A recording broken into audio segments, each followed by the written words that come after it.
त्यात आम्हाला घरमालकाने बिल्डिंग खाली करायला सांगितली. 70-80 ट्रक भरून सामान ठेवायचं कुठं, पुण्यात कोणत्याही गोडाऊनला देणार नाही आहे, एवढे महागडे गोडाऊन परवडणारे नाही. सगळं सामान घेतलं, गावी नेलं.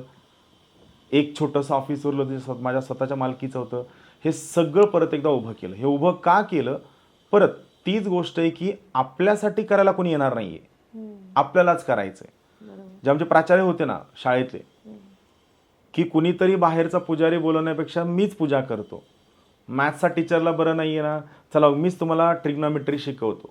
सेम इझी केस. म्हणजे मला हे लक्षात आलं की असं काहीतरी घडणार नाही, कुणीतरी सबसिडी देणार आहे, काहीतरी घडणार आहे. सो इट वॉज लाईक की हे त्यावेळेस डोक्यात क्लिक झालं की आपल्यासाठी कुणीतरी येऊन काहीतरी करल, हे होणार नाही आहे, हे मलाच करावं लागणार आहे. मग मलाच करायचं तर मग मी लेट का करू? चला मग मी काय करतो, आत्ता लगेच सुरुवात करतो. ही फिलॉसॉफी त्यावेळेस बनली की मलाच करावं लागणार आहे.